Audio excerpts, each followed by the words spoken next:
Well, hello and welcome to another in the series of Cafe Insights. I'm Andrew Vine, CEO of the Insight Bureau, and today I'm in conversation with Ben Simpfendorfer from Hong Kong. How are you doing? Very well, Andrew. How are you? Good, good.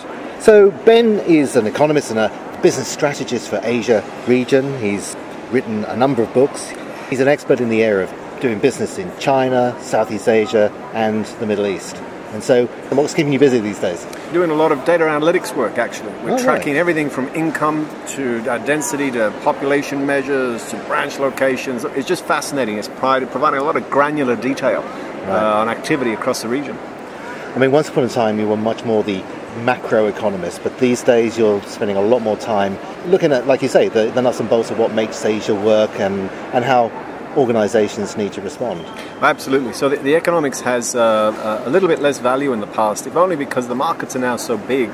The opportunities within regions, within cities are greater than ever, but also more complex than ever. So what we're finding is a lot of our clients, multinational clients, are really having to rethink the way they do business in this region and are looking to get granular. What they want to understand is what's happening on the ground in a region, in a city, not just what's the latest GDP growth rate. Yeah.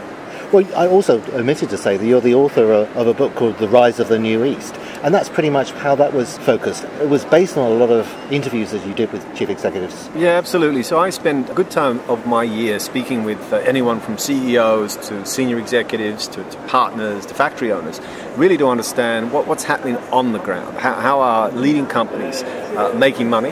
How are they responding to emerging local competitors? Yeah. How are they responding to slower growth? It's that practical experience that really makes a crucial difference in this region. You spent some time in the Middle East, and right now a lot of people are talking about China's One Belt, One Road initiative. I thought perhaps you could explain a little bit about that. And I hear you've been made an advisor.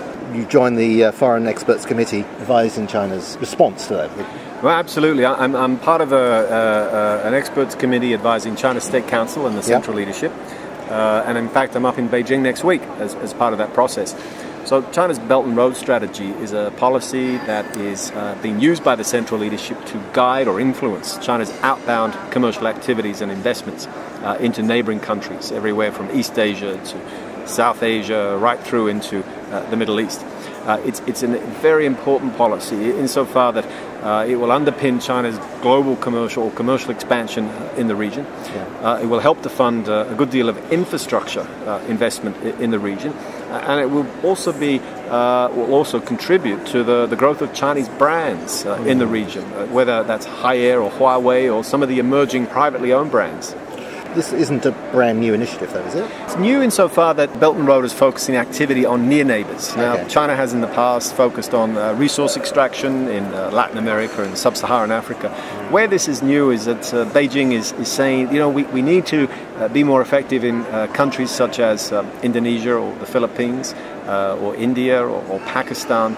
So I guess in that sense, yes, it is different. And insofar that many multinationals are also operating in that region and have the potential to either collaborate or compete with Chinese companies in that part of the world, then the strategy has real commercial implications. Yeah. When you look at the value of GDP numbers in this part of the world, and you don't have to go very far before it's a very significant number. You don't. It's 2/3 of the world's population, half the world's economy. I mean, this is our economic and, more importantly, our commercial future. China's recalibration to this part of the world is inevitable, and it is really critical to understand what's driving the policy and what its ambitions are over the next decade. And so for multinational companies, American or European organisations, when they look at all of this, I guess it's an opportunity to jump on board with this in terms of being suppliers or partners in some way. You describe it aptly. So we need to think of ourselves in terms of being suppliers or partners.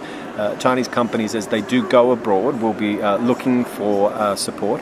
Many of them are trying to navigate markets they're not familiar with. Multinationals can certainly play a role there. Many companies I speak to are realizing that there are opportunities to supply the same companies they're dealing with in China in other parts of the region. Again, whether that's Indonesia, the Philippines, India, or Pakistan. So it really does multiply your current opportunities. Well, the last time we met, I remember we talked a bit about ASEAN because we were racing towards the so-called deadline where the ASEAN Economic Community would be up and running, and of course things have been a lot slower to make headway, but still ASEAN's a a region that multinationals get pretty excited about, again, for, well, I suppose for the size of the economy, but also the second engine of growth to kind of mitigate risk when so many eggs have been in China's basket. I mean, I'm interested to hear how you think ASEAN is developing, but also put in perspective with China's initiative as well. So I guess on the manufacturing side, we're obviously seeing the relocation of some low-cost manufacturing activity away from China into Southeast Asia, and that's important. Supply chains are a bit more complex than they were in the past, but also the consumer story is very interesting, and we're seeing the expansion of consumer activity outside what you call the bigger gateway cities and into smaller secondary cities, and the ability of multinationals to understand what's happening in those secondary cities is quite a critical issue. It's a hotspot issue at the moment. The ability to apply, whether it's data analytics or specialist networks, into building out your understanding of those cities is real, an area where multinationals and simply some big mid-sized firms are very heavily concentrated at the moment. Are there limitations, though? Or should we not get too carried away? For example, the advantages of having the mobility of labour across different countries. Is that really realistic? Are we going to expect that to happen? So are the potential benefits going to be somewhat muted? One of the challenges with Southeast Asia are the restrictions, as you say, whether that's on capital or labour in particular. And so we're more likely to see a Southeast Asia that is a large market, a large opportunity, but increasingly multinationals will be tailoring their strategy to specific countries. Maybe even moving headquarters within the region, and whether it's the GE having their headquarters in Malaysia because of the oil sector, Caterpillar having their headquarters in Indonesia because of construction activity. Really a country-by-country strategy will be increasingly important. When you look at ASEAN, you've got such a disparate group of countries in a block. Someone was saying to me, well, what really matters is a continental part of the ASEAN region which touches China. Yeah, that as you say, that greater Mekong region. So, extending from Cambodia, Laos, Thailand, Vietnam, Myanmar, absolutely very important. And you can see that in Thailand's Khon Kaen, an northern upcountry city where property prices have been increasing quite rapidly, on expectations that the movement of freight within the region between factories will grow. China's Belt and Road strategy plays into this insofar that Kunming, the capital of Yunnan, southern Yunnan province, is aiming to be a logistics hub and is potentially looking to buy low-cost product from that greater Mekong region and then integrate it into China's own supply chain, supplying domestic demand. So yes, that inland story is very interesting. Yeah. Nice to meet someone who gets it in terms of the importance of China and ASEAN, because the two are very important engines of growth for the Pacific region. They absolutely are, and we really need to think about them, or at least have developed a strategy for the region to understand where the opportunities between the two are. Yeah, very good. Okay, well, thanks very much indeed. Thank you, Andrew. See you again soon.